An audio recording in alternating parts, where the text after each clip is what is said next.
दोस्तों, अगर आप भी छोटी सी उम्र में इंडियन आर्म फोर्सेस को एज अ ऑफिसर ज्वाइन करके देश की सेवा करना चाहते हैं और अपने माँ बाप का नाम रोशन करना चाहते हैं तो यस, ये वीडियो आपके लिए है। Hello guys, this is Rishabh Bishnoi. दोस्तों, आज की हमारी इस वीडियो का टॉपिक है हाउ टू ज्वाइन सीडीएस। आज हम जानेंगे कि सीडीएस होता क्या है, इसके लिए आपकी क्वालिफिकेशन क्या होनी चाहिए, कितनी परसेंटेज रिक्वायर्ड होती है, एज लिमिट क्या होती है, एग्जाम पैटर्न को समझेंगे, सिलेबस को जानेंगे, साथ ही हम सैलरी को भी जानेंगे। दोस्तों, सीडीएस यानी कंबाइंड डिफेंस सर्विसेज एक एग्जाम होता है जो यूनियन पब्लिक सर्विस कमीशन यानी यूपीएससी नामक एक ऑर्गेनाइज्ड संस्था द्वारा कंडक्ट कराया जाता है। इसीलिए इस एग्जाम को हम यूपीएससी सीडीएस भी कहते हैं। दोस्तों, इस एग्जाम के थ्रू हम इंडियन आर्मी, इंडियन एयरफोर्स और इंडियन नेवी को एज अ ऑफिसर ज्वाइन कर सकते हैं। ये एग्जाम साल में 2 बार कंडक्ट कराया जाता है, 1 अप्रैल और 2 सितंबर के मंथ में। दोस्तों, नेक्स्ट पॉइंट है आपका क्वालिफिकेशन, यानी इस एग्जाम का फॉर्म भरने के लिए आपकी क्वालिफिकेशन क्या होनी चाहिए। तो दोस्तों, अगर आप इंडियन मिलिट्री एकेडमी यानी आईएमए और ऑफिसर ट्रेनिंग एकेडमी यानी ओटीए को ज्वाइन करना चाहते हैं तो आप किसी भी रिकॉग्नाइज्ड यूनिवर्सिटी से केवल ग्रेजुएट होने चाहिए, फिर चाहे आप किसी भी स्ट्रीम या किसी भी सब्जेक्ट से क्यों ना हो। परंतु दोस्तों, अगर आप इंडियन नेवल एकेडमी यानी आईएनए को ज्वाइन करना चाहते हैं तो यह मस्ट है कि आप इंजीनियरिंग ग्रेजुएट हों, यानी कि आपके पास बीटेक या बीई की डिग्री होनी चाहिए। साथ ही दोस्तों, अगर आप इंडियन एयरफोर्स एकेडमी यानी एएफए को ज्वाइन करना चाहते हैं तो यह आवश्यक है कि आप ग्रेजुएट होने चाहिए। साथ ही 12th क्लास में आपके पास फिजिक्स और मैथ्स होना अनिवार्य है। दोस्तों, मैं आपको बता दूं, अगर आप अपनी ग्रेजुएशन के लास्ट ईयर या लास्ट सेमेस्टर की स्टूडेंट हैं तो भी आप सीडीएस का फॉर्म भरने के लिए एलिजिबल हैं। दोस्तों, सीडीएस एग्जाम की सबसे अच्छी बात यह है कि यहाँ पे आपकी कोई परसेंटेज रिक्वायर्ड नहीं है। यहाँ मायने नहीं रखता आपने 10th, 12th या ग्रेजुएशन में कितने मार्क्स गेन किए हैं, आप जस्ट पास आउट होने चाहिए। दोस्तों, मैं आपको बता दूं कि फीमेल कैंडिडेट केवल ओटीए के लिए ही एलिजिबल हैं, यानी कि वे केवल ओटीए में ही अप्लाई कर सकती हैं। आईएनए, एएफए, आईएनए में वे अप्लाई नहीं कर सकती। दोस्तों, नेक्स्ट पॉइंट है आपका एज लिमिट। अब हम समझते हैं कि सीडीएस एग्जाम के लिए आपकी एज लिमिट क्या होनी चाहिए। सो दोस्तों, अगर आप इंडियन मिलिट्री एकेडमी यानी आईएमए और इंडियन नेवल एकेडमी यानी आईएनए को ज्वाइन करना चाहते हैं तो आपकी मिनिमम एज लिमिट 18 ईयर्स और मैक्सिमम एज लिमिट 23 ईयर्स रखी गई है। साथ ही दोस्तों, अगर आप इंडियन एयरफोर्स एकेडमी यानी एएफए को ज्वाइन करना चाहते हैं तो आपकी मिनिमम एज 19 ईयर्स और मैक्सिमम एज 23 ईयर्स रखी गई है। और अगर आप ऑफिसर ट्रेनिंग एकेडमी यानी ओटीए को ज्वाइन करना चाहते हैं तो आपकी मिनिमम एज 18 ईयर्स और मैक्सिमम एज 24 ईयर्स रखी गई है। दोस्तों, मैं आपको बता दूं कि मेल और फीमेल कैंडिडेट्स बोथ के लिए इस एज लिमिट सेम है। दोस्तों, साथ ही में कंफ्यूजन भी दूर कर लेते हैं कि इस एग्जाम में किसी भी कैटेगरी के लिए कोई रिजर्वेशन नहीं है, यानी कि ऐसा नहीं है कि एससी, एसटी, जनरल या ओबीसी वालों के लिए अलग अलग एज लिमिट है, तो ऐसा बिल्कुल नहीं है। यहाँ सभी कैटेगरी के लिए सेम एज लिमिट रखी गई है। दोस्तों, नेक्स्ट पॉइंट है आपका एग्जाम पैटर्न। अब हम समझते हैं कि सीडीएस एग्जाम कितने स्टेजेस में और किस किस तरह कंडक्ट कराया जाता है।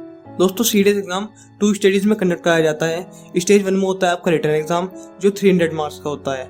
स्टेज 1 में आपके कुल 3 पेपर होते हैं। फर्स्ट एग्जाम आपका इंग्लिश का होता है जो 100 मार्क्स का होता है, जिसके लिए ड्यूरेशन 2 आवर है और इसमें 120 क्वेश्चन होते हैं। सेकंड एग्जाम आपका जीके यानी जनरल नॉलेज का होता है, ये भी 100 मार्क्स का होता है और इसके लिए ड्यूरेशन 2 आवर है। साथ ही इसमें नंबर ऑफ क्वेश्चन 120 पूछे जाते हैं। दोस्तों, थर्ड एग्जाम आपका मैथ्स का होता है जो 100 मार्क्स का होता है, जिसके लिए ड्यूरेशन 2 आवर है और इसमें नंबर ऑफ क्वेश्चन 100 होते हैं। दोस्तों, ये तो था हमारा रिटन एग्जाम। दोस्तों, अब हम बात करते हैं स्टेज 2 की। स्टेज 2 में आपका एक एसएसबी इंटरव्यू होता है जो 300 मार्क्स का होता है। एसएसबी इंटरव्यू आपकी पर्सनैलिटी का एक टेस्ट है जो 5 डेज तक चलता है और इसके लिए आपको 300 मार्क्स दिए जाते हैं। दोस्तों, नेक्स्ट पॉइंट है आपका सिलेबस। अब हम सीडीएस एग्जाम के लिए सिलेबस को समझते हैं। दोस्तों, पेपर फर्स्ट आपका इंग्लिश का होता है जो 100 मार्क्स का होता है। इंग्लिश में आपसे sentence improvement, reading comprehension, synonyms, antonyms, one word substitutions, parajumble, sentence jumble, spot the error और क्लोज टेक्स्ट से क्वेश्चन पूछे जाते हैं। दोस्तों, पेपर सेकंड आपका जनरल नॉलेज यानी जीके का होता है जो 100 मार्क्स का होता है। इसमें आपसे हिस्ट्री, ज्योग्राफी, पॉलिटी और इकोनॉमिक्स से क्वेश्चन पूछे जाते हैं। साथ ही इसमें जनरल साइंस और जनरल अवेयरनेस से भी क्वेश्चन पूछे जाते हैं। दोस्तों, इसमें रिलीजन्स, बुक्स एंड ऑथर्स और स्पोर्ट्स एंड अवार्ड से भी क्वेश्चन पूछे जाते हैं। दोस्तों, मैं आपको बता दूं कि आपका एग्जाम एमसीक्यू यानी कि मल्टीपल चॉइस टाइप के होते हैं और इसमें 1/3 की नेगेटिव मार्किंग भी होती है। अब हम बात करते हैं पेपर थर्ड मैथमेटिक्स की। मैथमेटिक्स का पेपर आपका 100 मार्क्स का होता है। इसमें आपसे arithmetic, algebra, trigonometry, geometry, mensuration और स्टैटिक्स से क्वेश्चन पूछे जाते हैं। दोस्तों, मैं आपको बता दूं कि फीमेल कैंडिडेट केवल ओटीए को ज्वाइन कर सकती हैं, वे आईएमए, आईएनए या एएफए को ज्वाइन नहीं कर सकती। साथ ही दोस्तों हम ये भी क्लियर कर लेते हैं कि थर्ड पेपर आपका मैथमेटिक्स का जो होता है वो IMA, AFA और INA वाले कैंडिडेट देते हैं, लेकिन OTA वाले कैंडिडेट मैथमेटिक्स का पेपर अटेम्प्ट नहीं करते।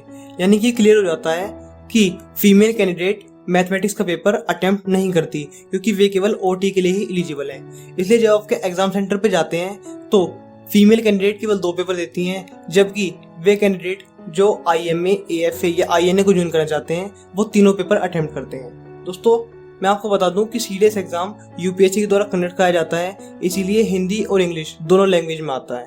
दोस्तों सेकंड एंड लास्ट स्टेज आपकी इंटरव्यू, जो 300 मार्क्स के लिए आपकी पर्सनैलिटी का एक टेस्ट है। दोस्तों ये 5 डेज का एक प्रोसीजर होता है। दोस्तों टॉपर्स के इंटरव्यू से पता चलता है कि इंटरव्यू इस एग्जाम की सबसे हार्ड स्टेज है, क्योंकि बहुत सारे कैंडिडेट इस स्टेज पर आकर आउट हो जाते हैं। दोस्तों मैं ऐसा कहकर आपको डिस्करेज नहीं करना चाहता, बट हाँ मैं आपको SSB इंटरव्यू की सच्चाई बता रहा हूँ, क्योंकि बहुत सारे कैंडिडेट कॉन्फिडेंस की कमी के कारण SSB इंटरव्यू से आउट हो जाते हैं। SSB इंटरव्यू से बाहर हो जाते हैं। SSB इंटरव्यू में आपकी ड्रेसिंग सेंस, आपकी बॉडी लैंग्वेज को चेक किया जाता है कि आप कपड़े कैसे पहनते हैं, आप चलते कैसे हैं, आप बैठते कैसे हैं। साथ ही आपकी कम्युनिकेशन स्किल और आपके कॉन्फिडेंस लेवल को चेक किया जाता है कि आप बातें कैसे करते हैं, आप अपनी बात को लेकर कॉन्फिडेंट हैं या नहीं है। साथ ही आपके सेंस ऑफ ह्यूमर को भी चेक किया जाता है। बोर्ड मेंबर आपको डिफरेंट कंडीशन और डिफरेंट प्रॉब्लम देते हैं, और वो देखते हैं कि आप किस कंडीशन में कैसे रिएक्ट करते हैं और किस प्रॉब्लम को कैसे सोल्व करते हैं। दोस्तों बहुत सारे कैंडिडेट ये सोचते हैं कि मेरी इंग्लिश कमजोर है तो मैं CDS का इंटरव्यू फेस नहीं कर सकता। तो यार ऐसा बिल्कुल भी नहीं है। ऐसा नहीं है कि वहाँ आपकी इंग्लिश को जज किया जाता है, बल्कि वहाँ आपकी पर्सनैलिटी को जज किया जाता है। तो मैं पर्सनल एक्सपीरियंस से आपको एक सलाह दूंगा कि आप अपनी पर्सनैलिटी पे काम कीजिए। हाँ इंग्लिश इंपॉर्टेंट है, पर इतनी नहीं कि केवल इंग्लिश के बेस पर आपका सिलेक्शन हो जाए, क्योंकि बहुत सारे ऐसे कैंडिडेट भी वहाँ आउट हो जाते हैं जो फर्राटेदार इंग्लिश बोल सकते हैं। इसका मतलब वहाँ आपकी इंग्लिश कम्युनिकेशन चेक नहीं हो रही है, वहाँ आपकी पर्सनैलिटी को चेक किया जा रहा है। वो देखते हैं कि आप में ऑफिसर बनने लायक गुण है या नहीं है। अगर आप में है और आपकी इंग्लिश कमजोर भी है तो यार you can definitely crack it. दोस्तों नेक्स्ट पॉइंट है आपका सैलरी। अब हम CDS ऑफिसर्स के लिए सैलरी को समझते हैं। दोस्तों सबसे पहले हम सैलरी के प्रोसेस को समझते हैं कि आखिर नेट सैलरी निकलती कैसे है। इसमें आते हैं सबसे पहले आपकी ग्रोथ सैलरी। ग्रोथ सैलरी में दिया जाता है आपको बेसिक पे, DA यानी कि DNS अलाउंसेस, महंगाई भत्ता, HRA यानी कि हाउस रेंट अलाउंसेस, रहने के लिए घर का किराया, TA ट्रैवलिंग अलाउंसेस, यात्रा के लिए किराया, और DA ऑन TA दिया जाता है, जो कुल मिलाकर आपका 76,719 रुपये होता है। इसमें से कुछ डिडक्शन यानी कि कटौती की जाती है, जैसे कि NPS, ये वो फंड होता है जो आपको रिटायरमेंट टाइम दिया जाता है, प्रोफेशनल टैक्स और मेडिकल चार्ज, ये कुल मिलाकर आपका 7,264 रुपये होता है। दोस्तों नेट सैलरी निकालने के लिए ग्रोथ सैलरी में से डिडक्शंस को घटा दिया जाता है।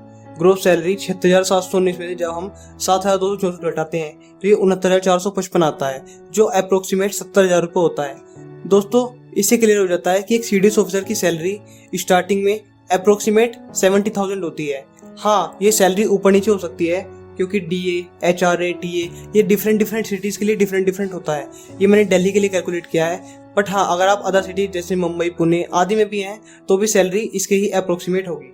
दोस्तों साथ ही मैं आपको बता दूं एक CDS ऑफिसर को एक सैलरी के साथ बहुत सारे पर्क्स और अलाउंसेस भी दिए जाते हैं। तो दोस्तों आज की इस वीडियो को यहीं पर एंड करते हैं। अगर आपको वीडियो अच्छी लगी हो तो वीडियो को लाइक करना, और हाँ यार चैनल को सब्सक्राइब करना, क्योंकि यही हमारा मोटिवेशन है। मिलते हैं आपसे नेक्स्ट एक धमाकेदार वीडियो में, तब तक के लिए जय हिंद, जय भारत।